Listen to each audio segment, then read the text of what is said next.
South Africa has seen its fair share of political turbulence throughout the decades, from convulsive changes in power to scandals that pushed the country's democratic foundations to the limit. Nothing in recent history, however, could have prepared the nation for the thunderous bombshell dropped by Patriotic Alliance (PA) leader Gayton McKenzie, a man famous for his passionate orations, unflinching attacks on the ruling African National Congress (ANC), and daring commitments to return dignity to those who feel discarded by the state. McKenzie was able to shock not just his loyalists but the whole country, his declaration now being labeled by commentators as a political earthquake that sent shock waves from Parliament to the remotest townships. It happened on the hot Saturday afternoon in Johannesburg at a rally that was being advertised as a watershed for the PA. Thousands had filled the stadium, wearing the party's green and gold attire, anticipating another fiery speech with barbed criticism of corruption, mismanagement, and incompetence by those in power. Vendors peddled snacks on the outside of the gates, reporters arranged their cameras, and the throng hummed with expectation. McKenzie was known as a populist demagogue and most people expected to know what would happen, a scathing denunciation of the ANC leadership, some possible promises of change, and the standard stirring finish. Instead, after tackling well-worn problems, astronomical joblessness, rampant crime, the deterioration of basic services, and mounting disillusionment among ordinary people, McKenzie stopped. He readjusted the microphone, looked across the crowd with an uncharacteristically measured eye, and changed tone. What came next was not screamed or overacted, but spoken in a firm, piercing conviction that seemed to linger in the air. His people were silent. The whole hall, mere seconds ago filled with shouting, waited in silence. What he uttered has not been entirely revealed by authoritative sources yet, but eyewitnesses claim it was a revelation that radically changes the political landscape. Some called it inspiring, evidence that South African politics could still provide such brave voices that were not afraid to break rules. Others described it as frightening, with the concern that McKenzie's words may destabilize an already unstable political landscape. As he spoke, there was a ripple of gasps through the crowd.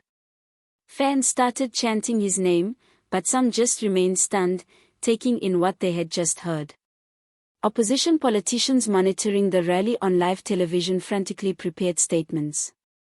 Several party spokespersons were reportedly pulled from their weekend plans and rushed to studios for emergency interviews. Political analysts, visibly rattled, debated on air what this might mean for the future of South Africa.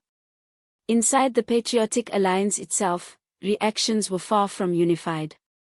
One senior party insider, speaking anonymously to local media, described the atmosphere as absolute chaos, adding, "We've been preparing for many things, but not this." Gayton has merely rewritten the rule book. In the meantime, run-of-the-mill South Africans lost no time voicing their opinions. Social media was ablaze within minutes with hashtags attached to McKenzie trending across the country and even globally, #McKenzie-shock, #political earthquake, and #South Africa Decide started topping timelines. Tweets varied from shock, individuals wondering if they had heard him right, to indignation among those who viewed the announcement as risky. Meanwhile, hundreds of others applauded McKenzie as a teller of truth who dared say the unsayable. Footage of the rally circulated quickly, some marked with admiration, others with caution. Uncertainty hung in the air within Parliament. The shock waves were instantaneous. Opposition parties called emergency strategy sessions, some viewing upside in McKenzie's action, others concerned at the risk of what might follow. Inside the ANC, sources say heated arguments erupted just moments after the news was announced. Already dealing with internal turf wars, factions must now wrestle with another concern: how to manage the shock waves of McKenzie's comments. One ANC insider, speaking off the record, conceded, "This is larger than we anticipated. If he makes gains from this, the whole power dynamic could change." Political analysts have labeled the move a watershed moment. Some say McKenzie's action may unlock new political alliances or encourage other opposition figures to take more dangerous stances. Others caution that it might tear opposition ranks apart, diverting the spotlight from burning national issues such as power shortages and economic underperformance. Whatever happens, there is widespread consensus that South African politics will never be the same. Speculation is now rampant regarding McKenzie's next move. Will he use the shock to propel himself toward the presidency, using this as a springboard into the upper echelons of power, or will his announcement isolate him, putting a target on his back and galvanizing political opponents who feel threatened by his meteoric rise?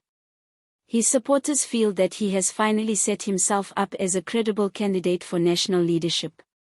Critics argue that he has been reckless and may have overplayed his hand, inviting backlash from voters concerned about instability or radical change. Outside the political elite, the news has captured the imagination of the country.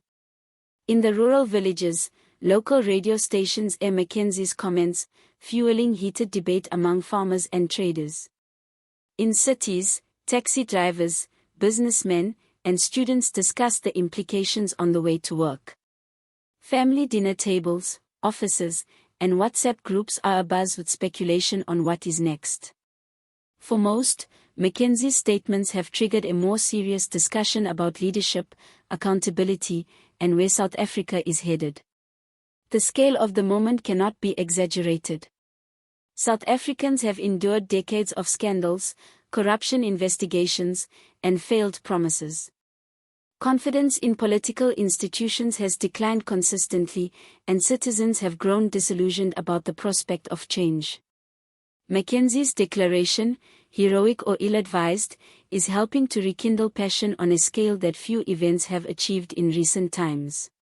Citizens are mobilized once again, disagreeing, debating, and fantasizing about futures other than their own.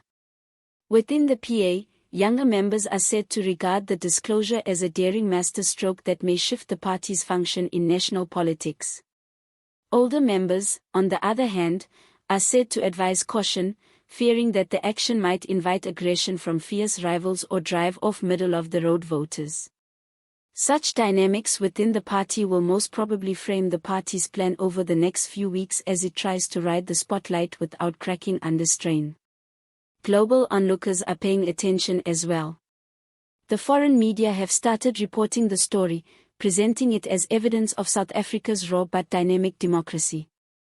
Some of the neighboring African states' leaders are reportedly watching stealthily, mindful that McKenzie's ascendancy or demise may impact regional politics.